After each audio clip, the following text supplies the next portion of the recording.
Dalam beberapa tahun terakhir, isu imigrasi di Eropa bukan lagi sekedar headline biasa. Ini sudah menjadi salah satu tantangan paling rumit yang harus dihadapi Uni Eropa. Dan masalahnya bukan hanya soal jumlah orang yang datang, tetapi bagaimana rute mereka terus berubah dari tahun ke tahun. Data dari Frontex menunjukkan bahwa pada tahun 2023, rute Mediterania Tengah menjadi jalur tersibuk. Sementara itu, jalur Balkan Barat masih mencatat hampir 99.000 penyeberangan di tahun yang sama. Artinya apa? Berdasarkan data-data ini bahwa setiap kali satu rute diperketat, para imigran ini berpindah ke rute lain, membuat peta migrasi Eropa berubah seperti pola yang terus bergerak. Di tengah tekanan itu, Uni Eropa mulai mengambil langkah yang cukup berani, bekerja sama lebih dekat dengan negara-negara di pinggiran benua seperti Tunisia dan Mesir.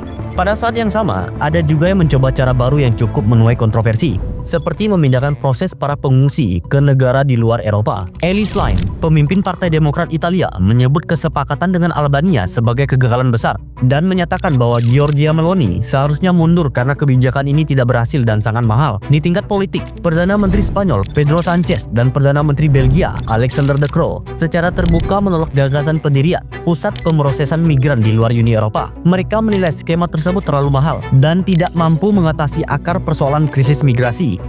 Singkatnya begini, mereka khawatir kalau kebijakan ini terlalu menyederhanakan persoalan yang jauh lebih kompleks.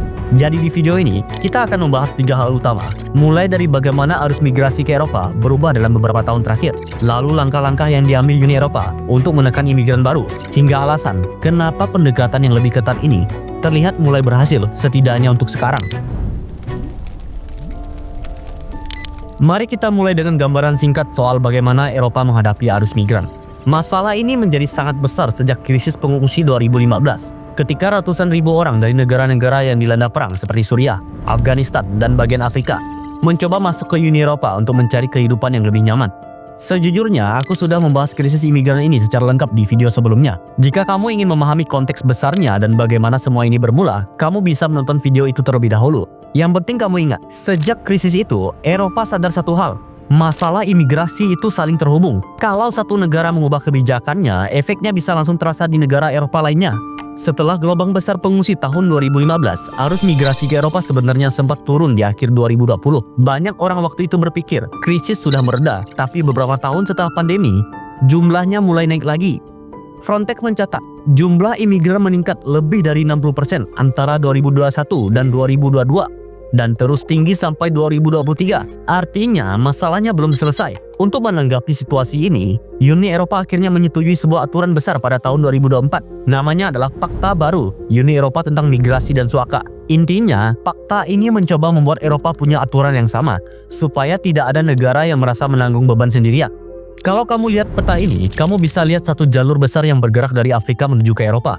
Inilah yang disebut sebagai rute Mediterania Tengah. Imigran dari banyak negara seperti Nigeria, Eritrea, Sudan, dan Somalia pertama-tama melakukan perjalanan darat yang sangat panjang. Mereka melewati gurun, pindah dari satu negara ke negara lain, dan akhirnya berkumpul di Libya. Dan pertanyaannya adalah kenapa Libya? Karena garis pantainya luas dan situasi keamanannya lemah sejak perang. Itu membuat banyak penyelundup beroperasi bebas. Dari Libya, para imigran ini naik ke kapal kayu atau perahu karet menuju ke Italia. Dan pada tahun 2016, lebih dari 159.000 orang berhasil sampai ke Italia melalui jalur ini. Sekarang mari kita lihat rute Mediterania Timur. Kalau kamu lihat peta ini, semuanya bermula dari pesisir Turki. Disinilah ratusan ribu orang, kebanyakan dari Suriah, Afghanistan, dan Pakistan berkumpul. Tujuan pertama mereka bukan langsung ke Eropa daratan, tapi pulau-pulau Yunani seperti Lesbos dan Chios. Pulau-pulau kecil inilah yang pada tahun 2015 menjadi titik masuk terbesar ke Uni Eropa. Bahkan menurut Frontex, lebih dari 479.000 melintasi jalur ini. Dan pergerakannya tidak berhenti di sana. Dari pulau-pulau ini, mereka bergerak ke daratan Yunani, lalu mengikuti jalur panjang menuju Makedonia Utara, Serbia, sampai akhirnya mencapai negara-negara tujuan seperti Jerman. Sekarang kita pindah ke jalur lain yang tidak kalah penting, rute Balkan Barat. Kalau kamu lihat peta ini, jalurnya terlihat seperti kumpulan tanah hijau yang naik dari selatan ke utara. Dan memang begitulah kenyataannya. Pergerakannya biasanya dimulai dari Yunani, lalu orang-orang melanjutkan perjalanan ke Makedonia Utara, masuk ke Serbia, dan dari sana mereka menyebar ke beberapa arah. Ada yang menuju ke Hongaria, ada yang menuju Kroasia, dan sebagian lagi ke Bosnia untuk mencari celah ke Eropa Barat. Yang membuat rute ini sangat sibuk adalah karena sifatnya darat, lebih murah dan lebih mudah diakses dibanding lewat laut. Pada masa krisis migrasi 2015, rute ini menampung ratusan ribu orang yang bergerak ke Eropa Tengah, terutama menuju Jerman dan Austria. Karena itulah, berbagai kebijakan baru dan kerjasama dengan negara-negara di luar Uni Eropa mulai diuji. Apakah semua ini benar-benar bisa memperlambat arus migrasi, atau justru hanya memindahkan masalah ke tempat lain? Dan untuk menjawab pertanyaan ini, kita perlu melihat lebih jauh lagi. Bagaimana mesin kebijakan Uni Eropa sebenarnya bekerja? Itulah yang akan kita bahas di chapter kedua. Logikanya sederhana.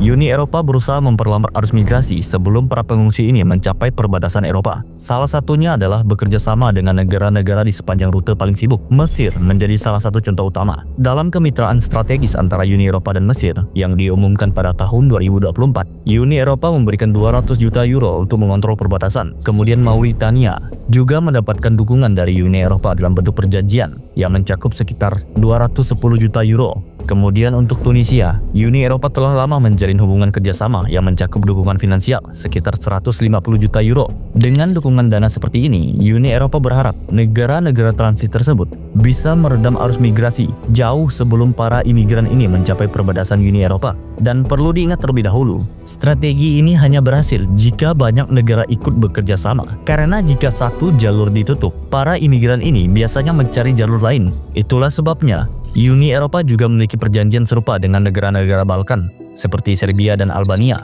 yang bahkan mengizinkan petugas Frontex beroperasi langsung di wilayah mereka.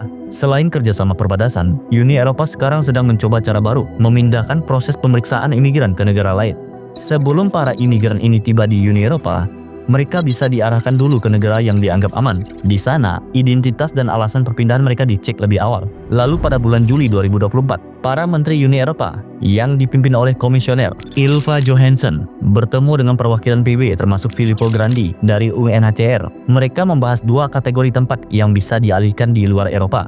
Return hubs, tempat untuk menampung orang yang permohonannya masuk Eropa ditolak sebelum akhirnya dipulangkan. Place of safety, lokasi aman bagi para imigran yang diselamatkan di Laut Mediterania. Tempat mereka diperiksa dulu sebelum kemungkinan dipindahkan ke negara Eropa. Di saat yang sama, Parlemen Eropa juga sedang membahas perubahan besar pada aturan Safe Third Country. Kalau aturan ini diperluas, Eropa bisa mengirimkan imigran ini ke negara ketiga yang dianggap aman, meskipun orang tidak punya hubungan apapun dengan negara tersebut. Dan disinilah pertanyaan muncul, apakah semua masalah berhenti sampai di sini? Ya, tentu saja tidak. Justru dari sinilah muncul masalah baru yang jauh lebih besar. Sebagian besar pemerintah negara anggota memang mendukung kebijakan baru ini karena ada tekanan politik. Tapi di Parlemen Eropa, penolakan terbesar datang dari kelompok sayap kiri, terutama tiga blok utama: Progressive Alliance of Socialists and Democrats, kemudian European Free Alliance, dan juga termasuk The Left in the European Parliament. Mereka menilai kebijakan baru ini bisa membuat Uni Eropa seperti cuci tangan dari tanggung jawab kemanusiaan. Tapi bagaimanapun juga, itulah langkah-langkah besar yang sudah ditempuh oleh Uni Eropa sejauh ini. Tapi sekarang muncul pertanyaan yang sangat penting. Apakah semua kebijakan ini benar-benar berhasil? Menurut data terbaru Frontex per September, kebijakan imigrasi baru Uni Eropa tampaknya cukup efektif. Dalam 8 bulan pertama tahun ini, penyeberangan imigran ini turun 21% dibandingkan dengan tahun lalu dan turun 53% dibandingkan 2023. Penurunan paling tajam terjadi di rute Afrika Barat, Balkan Barat, dan perbatasan timur.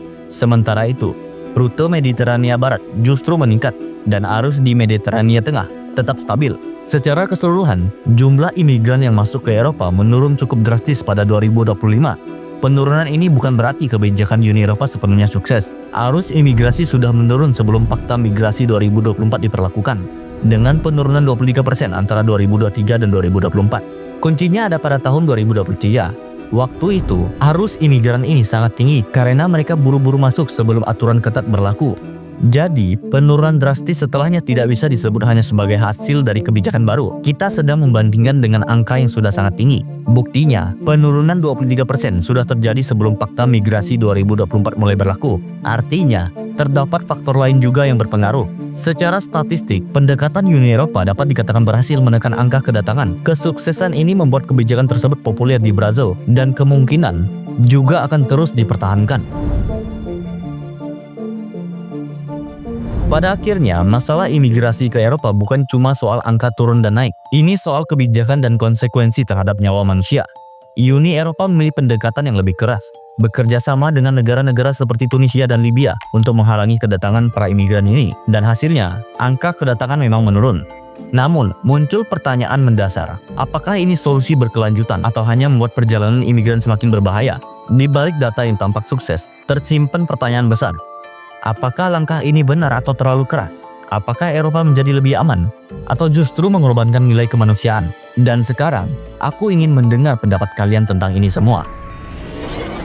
Jika kalian suka video seperti ini, kalian bisa membantu dengan memberikan dukungan melalui Saweria yang ada di deskripsi. Setiap dukungan kalian sangat berarti dan membantu aku untuk terus membuat konten seperti ini. Terima kasih sudah menonton. Tetap tunggu konten aku selanjutnya karena masih banyak cerita dan pembahasan menarik yang ingin aku bagikan di sini.